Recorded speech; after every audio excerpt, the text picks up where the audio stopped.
한국어 시작은 해랑한국어 금해랑입니다.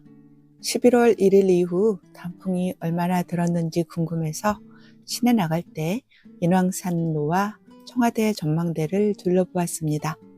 서울 전망을 편안하게 볼 수 있는 무무대 전망대, 복사꽃 맛집에 겸재정선 그림의 배경인 수성동 계곡, 청와대와 청와대 전망대 가는 길, 입장 마감 시간 공유할게요.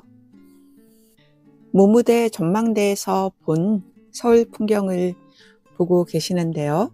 무무대 전망대는 더숲 초소 책방과 수성동 계곡 가는 길 사이에 있습니다.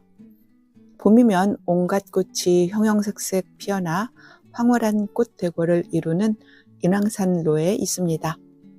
가을 단풍보다 봄꽃 필 때가 훨씬 더 예쁩니다. 청와대 영빈관, 경복궁, 남산, 롯데타워도 보입니다. 산 꼭대기까지 올라가지 않아도 편안하게 서울 전망을 볼 수 있는 곳입니다. 무무대 전망대에서 사직공원 쪽으로 조금 가다 보면 수성동 계곡이 나옵니다. 봄에는 복사꽃이 만발해 무릉도원이 되고 겸재정선 그림의 배경이었던 곳입니다. 시범 아파트를 허물고 공원으로 조성했습니다. 경복궁 돌담길과 청와대 분수대에 청와대로를 지나 청와대로 가는 길입니다. 경복궁 돌담길과 청와대 은행나무는 이번 주말 절정을 맞이할 것으로 보입니다. 11월 1일에 왔을 때 단풍이 덜 들어서 단풍이 그새 얼마나 더 들었을지 궁금해서 청와대 다시 갔는데요. 단풍이 더 들 것 같지는 않습니다. 화살나무는 거의 잎을 떨구었고 초록 단풍잎들은 붉게 물들 기미가 보이지 않습니다. 11월 1일에 왔을 때보다 잎은 더 졌는데 단풍은 멈춘 것 같습니다. 11월 1일에 가지 않았던 곳을 중심으로 청와대를 둘러보았습니다. 관절을 지나 오은정으로 왔습니다. 오은정은 원래 경복궁 후원에 소속된 건물이었습니다. 흥선대원군이 1865년에 경복궁을 다시 지을 때 지은 건물입니다. 주로 왕이 후원을 거닐거나 군대를 사열하고 농사를 권장하는 행사 때 이용하였습니다.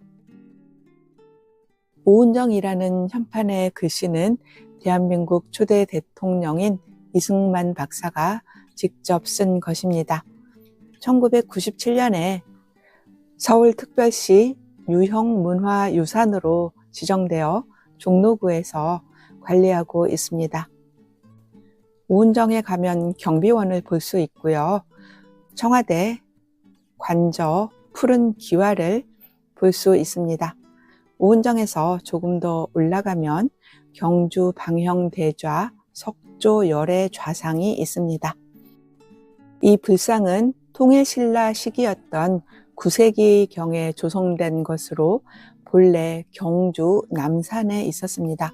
1927년 총독부 관저를 새로 지으면서 서울로 옮겨왔습니다. 2018년에 보물로 지정되었습니다. 이 석불 좌상이 경주에서 온 것은 분명한데 원래 어디에 있었는지 정확한 장소에 대해서는 정보가 분명하지 않습니다. 가을 단풍을 상징하는 나무가 회임나무와 화살나무인데요.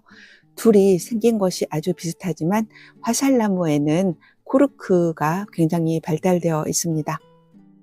청와대에서 청와대 전망대로 가려면 춘추관 쪽으로 나와야 합니다. 동절기에는 3시면 입장 마감이라 서둘러서 내려왔습니다. 3시가 되면 입사는 불가능하고 나가는 것만 가능합니다. 들어선 지 얼마 되지 않아 문을 닫았습니다. 청와대 전망대로 가기 위해서는 가파른 언덕길을 올라가야 합니다. 나뭇잎들이 떨어지고 있습니다. 이제 단풍은 절정을 지난 것 같습니다. 동절기는 3시 입장 마감이니 청와대 전망대로 가기 위해서는 서둘러야 합니다. 가는 길에 보이는 서울의 풍경입니다. 북악산이 눈앞에 있습니다. 낮에는 그리 춥지 않아서 외투를 벗고 올라가야 했습니다. 백악정이 보이고요. 백악정에서 청와대 전망대 화살표를 따라 계단을 한참 올라가면 청와대 전망대가 있습니다. 비탈길과 계단을 올라온 보람이 있을 만큼 탁 트인 전망이 반겨줍니다.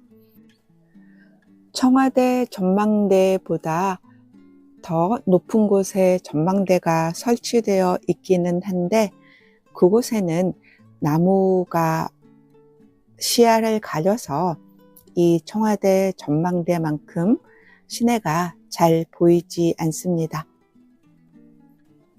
올라왔던 같은 길로 내려가기 싫어서 삼청동 쪽으로 내려가 보았습니다. 표지판에 나가는 길이라는 안내판이 없었습니다. 내려가는 길이 있겠거니 하고 삼청 안내소 맞은편으로 내려가기 시작했습니다. 길이 나타났고 백악정으로 나가는 길이 있었습니다. 백악정에서 칠궁 쪽으로 하산에 내려왔습니다.